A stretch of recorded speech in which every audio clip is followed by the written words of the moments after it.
Yes, I'm back to the Black Bear Medicine Bag. After taking a month and a half hiatus, I'm back and ready to begin. Let's jump right in. Osio, si dunelo, tousti natene, dakote, que onda raza. What's up, family? I'm out here again. Yes, let's jump right into our first story, trending topics.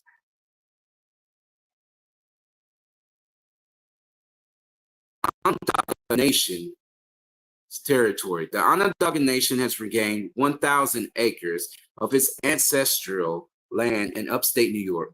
A tiny proportion of land, members say, was taken unjustly by the state beginning in 18th century. The heavily forest land is south of the Syracuse and near Onondaga federally recognized territory. The land, which headwaters of the Onondaga Creek, was transferred by Honeywell International on Friday under a federal Superfund settlement related to the contamination of the environment, according to the Onondaga Nation. This is part of an expanse of 2.5 million acres in central New York, the Onondaga said, was taken over a decade by the New York beginning in 1788 through deceitful maneuvers through violate treaties and federal law. Let's talk about this topic real quick. It's like natives are getting back the land, but the land, I remember a native was making a joke how they didn't want the land back if it was all polluted. And a lot of native land that they do get back in their original territory, there's either waste, there's pollutants in the water, the forest is gone, all the resources are sucked out. And we could see that in the rivers, we could see that in the mountains. Like they're using other companies now to mine, basically. It's no longer a United States thing. A lot of lobbyists, like if we think about the Apache Oak Flat out there in Arizona, it's a mining company from Australia. So, and then if we look at the Lakotas, that was another mining company. It's just like if it's not one thing, it's something else. Now let's read another thing. Then I'll give you guys more insight on this situation. We're going to be covering the Eastern Band Cherokees and Hurricane Helen. 1 second.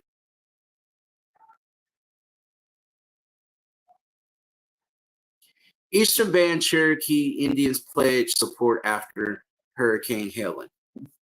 The Eastern Band Cherokees is counting its blessings and coming together as a community aimed widespread damage caused by Hurricane Katrina, or Hurricane Helen, excuse me. The tribe is located in the western part of North Carolina, which has been hit hard by devastating storms that made landfall last Thursday. Since then, the Cherokee citizens and their neighbors have been struggling through flooding, power failure, internet and cell phone outage, and water and gas shortage. Our thoughts and prayers are with everybody. Mike Parker, chairman of the tribal councils, said a regular scheduled meeting on Monday morning. It's a long week, and it's only Monday, added Parker. But while there are many in the region are still emerging from the storm with significant destruction and lost lives, the tribal reservation, commonly known as Koala Boundary, has largely been spared from the same fate. So on Sunday, Principal Chief Michael Hicks called on a community to unite for the 112th Cherokee Indian Fair taking place this week. Many of our friends and neighbors are still recovering, and we know there may be questions about why are we moving forward, Hicks said in a statement shared on social media. For our community, the fair has been a time to gather, to reconnect, and to strengthen our bonds. In these difficult times, when many are without cell phone service or Wi-Fi, it is more important for us ever to come together, Hicks noted. Still, as the tribe meets for stickball, game, story, and culture preservation and honoring for veterans and elders, Hicks says his people would be of service to the affected by Hurricane Helen. Invoking the Cherokee spirit of value and working together, he said the fair would be coming a gathering point for food, water, and other supplies and donations. This is what Gadugi is about, lifting up others and working together in time of need, it said in the statement. The spirit of Gadugi spread out all the way to the Cherokee Nation, a sister tribe to the Eastern Band. In a statement from Oklahoma, Principal Chief Chuck Hogsett said he spoke with his counterpart on Sunday and offered his support as well. The circumstance called for Doogie working together, Hogsett said in a statement. Cherokee Nation Emergency Management Team would be working with the Eastern Band Indians team to see how we could coordinate on the delivery of every resource for the region. With the 112th Cherokee Indian Fair officially kicking off on Tuesday, Chief X said in a social media post on Monday, the tribe is still working on the details of how it would be organizing donations and volunteers. For now, schools on the reservation would remain closed and mandatory water conservation measures have been put in place until further notice. At the tribal council on Monday morning, Hicks said it would contact the Choctaw Nation based in Oklahoma and the Porch Band of Creek headquarters in Alabama and no strangers to natural disaster to coordinate donations to surrounding communities affected by Hurricane Helen. We are working on these opportunities, Hicks told Tribal Council. We are working on a volunteer program. As we have our fair this week, there will be a drop-off site for non-perishable and water. We will continue to ship that to our neighbors.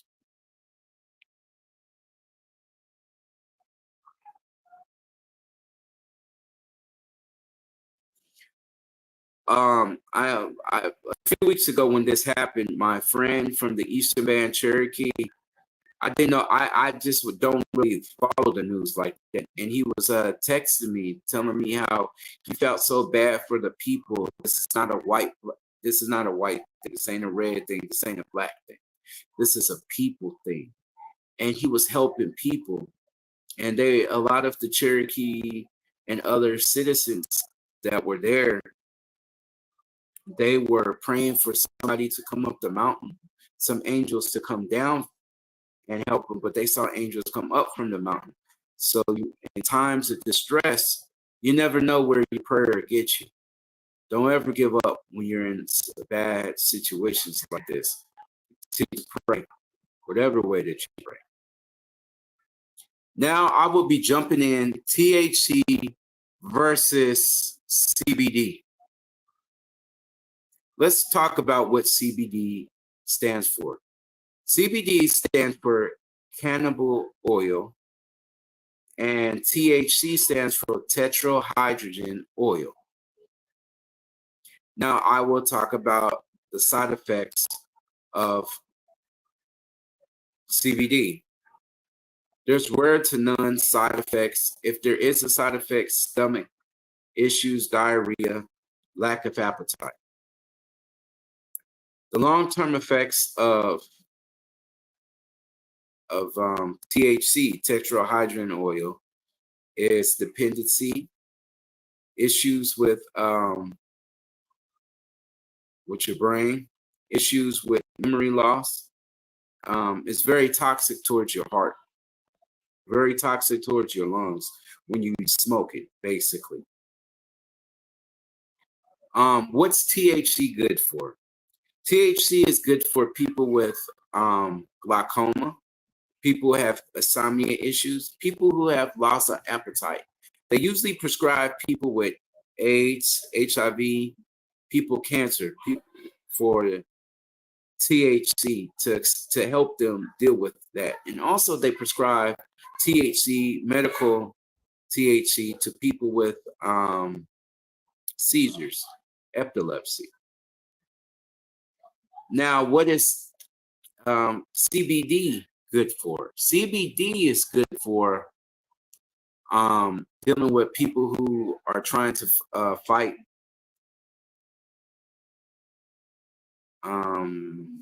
people trying to fight diabetes. When you take a form of CBD blended with probiotics, it assists the receptors in your body in the endocrine system where it's supposed to go, and that allows the sugar to be broken down in the bloodstream, basically. And also, when you do use THC, it connects with your receptors in your brain that causes people to become more anxious.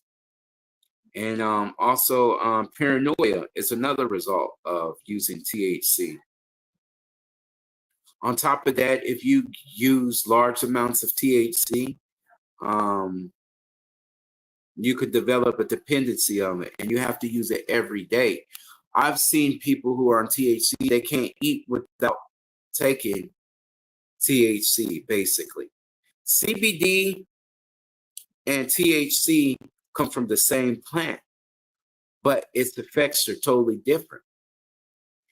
You will never find CBD in your bloodstream, especially if you take the one that's designed to. But THC, 30 days, it stays into your bloodstream. Now, I will be talking more about THC and CBD more, and I will stimulate this program. But I just wanted to get back to you guys to tell you guys hello, how y'all been, what's been going on. You know, I'm sorry that I haven't been on for a while. I just wanted to see about researching the CBD. It's a 3-part series, and I have something to offer to you guys about CBD. You guys are interested in doing the right way. What I found, though, growing up over the years is that nobody ever researched, unless you looked up THC or CBD. They always kept us away. Everybody in the hood, like, oh, this is my medicine. Okay, indigenous people did use medicine, right? This type of medicine. But it wasn't an everyday thing. The same way as tobacco, the same way as sweetgrass, the same way as cedar was a ceremony, was the same thing was THC. It was not an everyday thing. It was a certain ceremony, a certain time, a certain dance, a certain way. That's the difference from what I heard. But since residential school and Indian school, of what they call in the United States came, or boarding schools, what they call in the United States and Canada, I believe those ways were stopped about 100 years ago. So what we know now is what's left over from maybe the 60s. A lot of indigenous culture was invented in the 60s. So I don't have much more. I'm going to get back to you guys. Continue to make these videos. Stay in touch with me. You guys have a good night. All right. If you guys need to get in contact with me, you can get in contact with me on Black Bear Medicine Bag on Facebook, or I'm also on TikTok now. So I'm going to let everybody know I made a new video. Thank y'all for your support. Have a great night. Good night.